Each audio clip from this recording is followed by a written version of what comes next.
She announced, "I'm pregnant, and yes, it's yours." After we'd been apart for months, I said, "Impossible." When I showed her my vasectomy papers from 2 years ago that I'd never mentioned, the story changed instantly. I, 34 male, am sitting here with a glass of whiskey, still processing what went down yesterday. Never expected to be in this position, but here we are. My ex, Veronica, 31, and I dated for about 3 years. Broke up 4 months ago. It wasn't dramatic, we just grew apart. She wanted marriage and kids immediately. I wasn't ready for that timeline. We ended things mutually, or so I thought. She moved out of my apartment, we divided our stuff, blocked each other on social media for a clean break. Standard breakup protocol. Yesterday morning, she shows up at my workplace. Just appeared in the lobby as I'm heading out for lunch. Looking good, I'll admit. Hair done, nice dress, the works. "Derek, we need to talk, it's important." I suggested the coffee shop across the street. Public place seems smart. We sit down, I order my usual, she gets herbal tea. Red flag number 1, Veronica was a triple shot espresso kind of person. She takes this deep breath, reaches across the table to grab my hand I pulled back, and drops the bomb. "I'm pregnant, 12 weeks, and yes, before you ask, it's definitely yours." My brain just stopped. Did the math. 12 weeks meant she got pregnant right before or right after we broke up. Except we hadn't been intimate for at least 2 weeks before the breakup because of a business trip I was on. "That's impossible," I said. She immediately launched into this whole speech. How she'd tracked her cycle, how the timing matched perfectly with our last time together, it didn't, how she'd been completely celibate since the breakup because she was so heartbroken. Even pulled out an ultrasound photo, waving it around like evidence. "Derek, I know this is shocking, but we're having a baby. We need to figure this out. I'm thinking we should try again for the baby's sake." That's when I laughed. Not a mean laugh, just couldn't help it. The audacity. "Veronica, that's literally impossible. Why do you keep saying that? Are you calling me a liar?"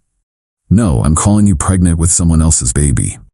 Her face went red, started raising her voice about responsibility and manning up. The coffee shop was getting uncomfortable. People were staring.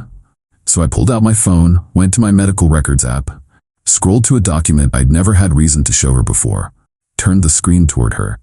Vasectomy certificate, 2 years ago. Follow-up confirmation, 0 sperm count. The silence was loud. Her face went from red to white in about 2 seconds. She grabbed my phone, staring at the document like it might change if she looked hard enough. You never told me." "Never came up. You were on birth control, said you didn't want kids until after marriage. I figured I'd mention it when it became relevant. But I'm pregnant." "Congratulations, but it's not mine." She tried to recover, stumbling over words about how vasectomies can fail. Maybe I should get tested again. I pulled up the second document, my annual checkup from 3 months ago, still shooting blanks. "You need to leave," I said, standing up. "Derek, please, I can explain." "No need. Good luck with everything." Left her there with the untouched herbal tea and walked back to work. Thought that was the end of it. Boy, was I wrong. Update 1. So, remember how I thought that was the end? Universe had other plans. First, let me address some comments. Yes, I probably should have disclosed the vasectomy earlier in the relationship. Fair point. But we both agreed we didn't want kids during our time together. She was on birth control, and honestly, it was my medical decision from before I even met her. Didn't think it was immediately relevant.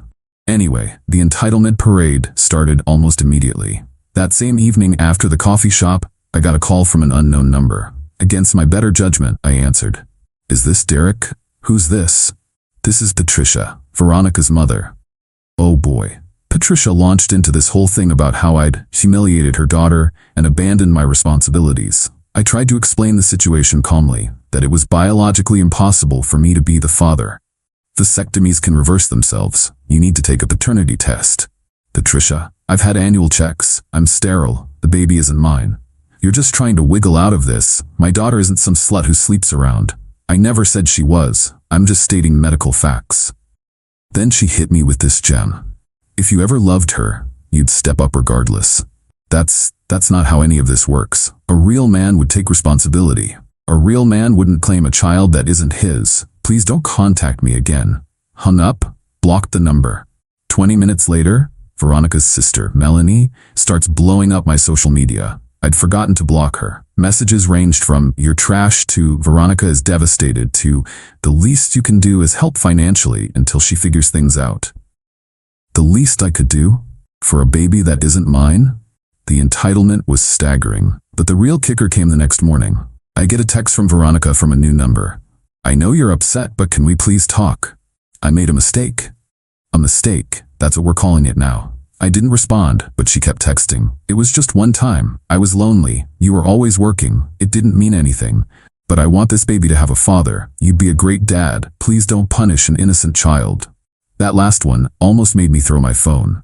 Punish? The mental gymnastics were Olympic level. Then came the voicemail from her father, Richard. This man, who I'd shared maybe 10 words with in 3 years, suddenly had opinions. "Derek, Dick here." Yes, he called himself Dick. "Man to man, you need to do the right thing. Veronica made a mistake, sure, but walking away makes you just as bad. She picked you to be with. That means something. Don't be a coward." A coward? For not raising another man's child. The math wasn't mathing. But yesterday was when things got really interesting. Veronica showed up at my apartment with her best friend, Nadia. They'd clearly rehearsed this whole intervention. Nadia was there as moral support, but really just to gang up on me.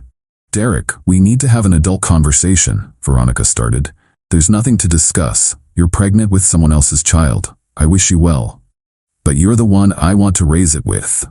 Nadia jumped in. "She chose you, Derek. That should mean something. She also chose to sleep with someone else. It was one mistake."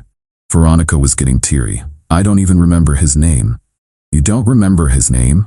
It was at Melody's bachelorette party. Things got out of hand. Melody's bachelorette, that was 5 months ago, a month before we broke up, while we were still together. "You cheated on me." The tears stopped. We were basically over. We were literally living together. Nadia, helpful as ever.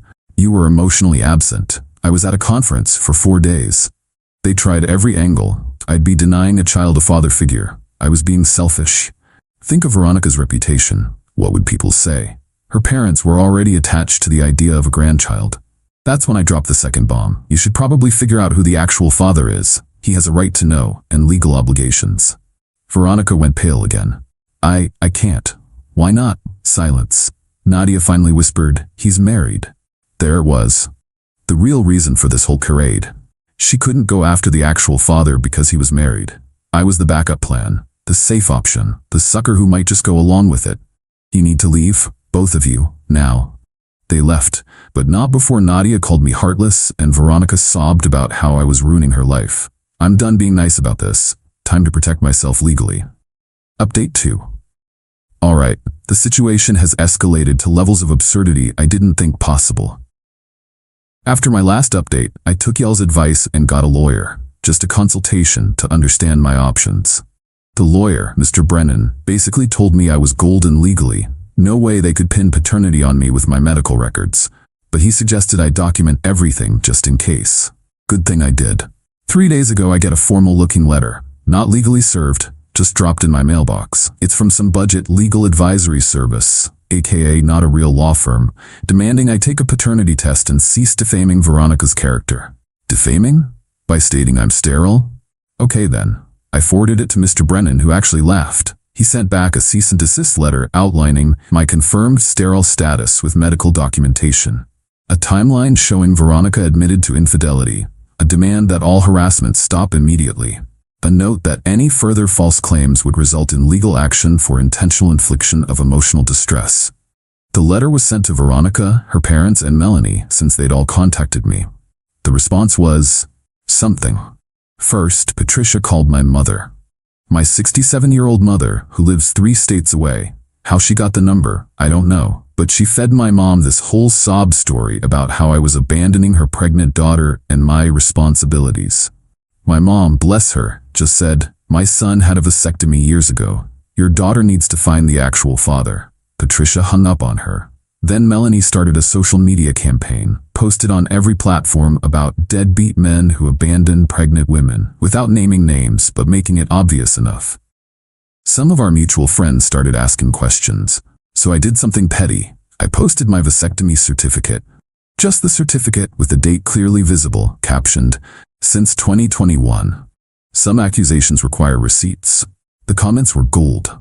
People who knew about Veronica's pregnancy immediately connected the dots. The post got shared in our extended circle. Within hours, everyone knew the truth. Veronica went nuclear. Showed up at my workplace again, this time with her mother. Security had to escort them out when they started making a scene in the lobby. My boss was understanding but made it clear this couldn't happen again. But here's where it gets really good. Remember the married guy? While Veronica's social media meltdown caught someone's attention.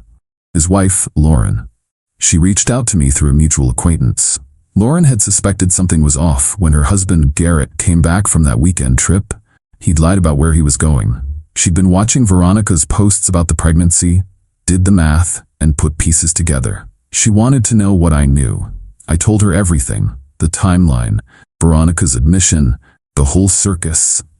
Lauren was remarkably calm, thanked me for the information and said she'd handle it. 2 days later, Veronica's tune changed completely. She sent me a long email, new email address since I'd blocked all her others, saying she was sorry for the confusion and would be handling the situation privately going forward.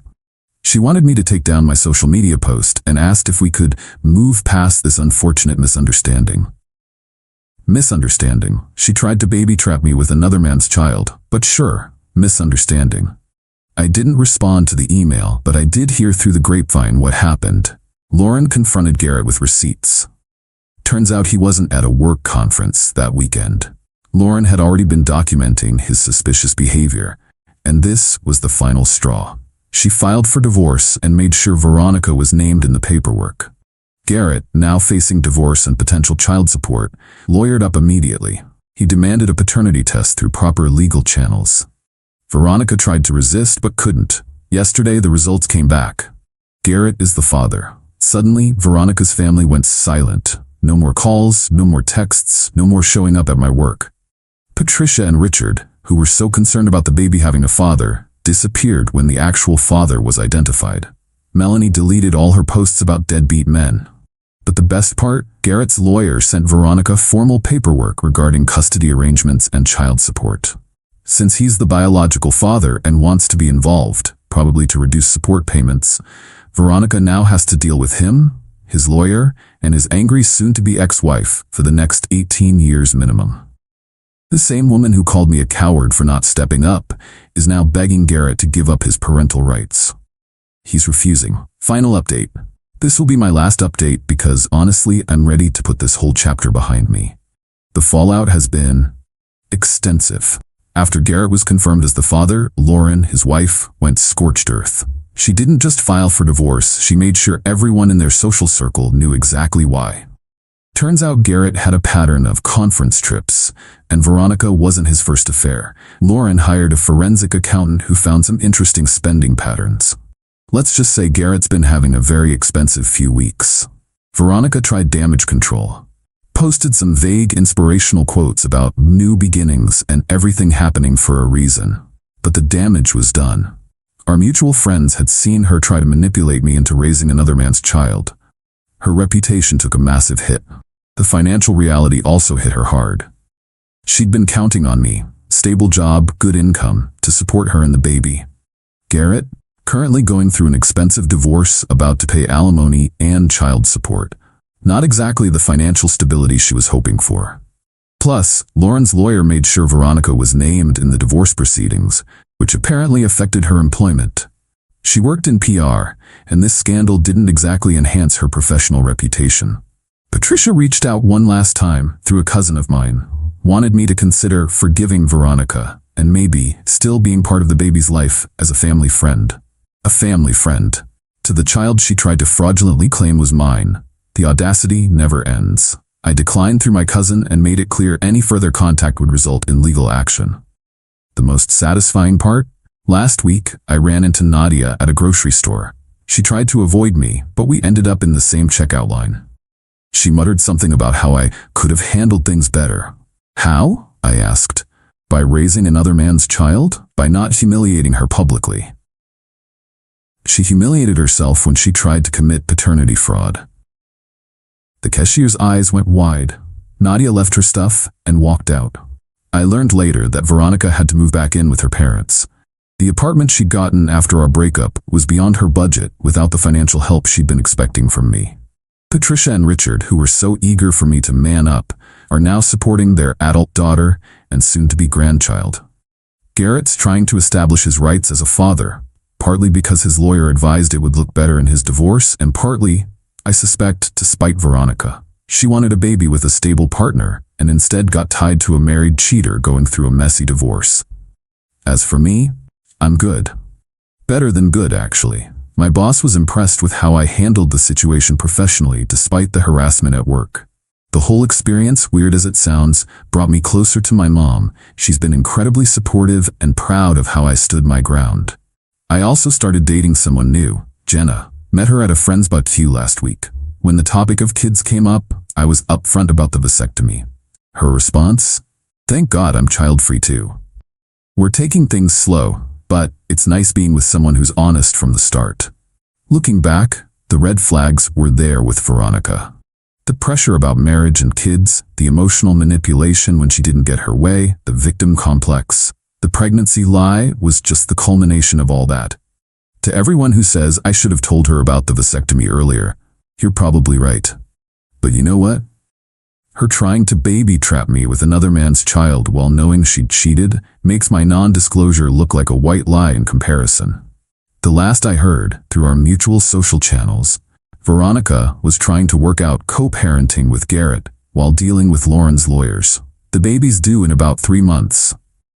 That child will have a father, the actual biological one, and Veronica will have to face the consequences of her choices every time she has to coordinate custody schedules with a man whose life she helped destroy. Me? I'm getting on with my life. The vasectomy that I got to prevent exactly this kind of situation did its job perfectly. Sometimes the best revenge isn't something you do. It's simply letting people face the natural consequences of their actions, while protecting yourself with the choices you made years ago. To anyone dealing with similar situations, document everything. Get a lawyer. Don't let anyone guilt you into taking responsibility for their bad decisions. And always, always trust your gut when something doesn't add up. Thanks for following along with this wild ride. I'm closing this chapter and moving forward. And Veronica, if you somehow find this, that vasectomy was the best $800 I ever spent.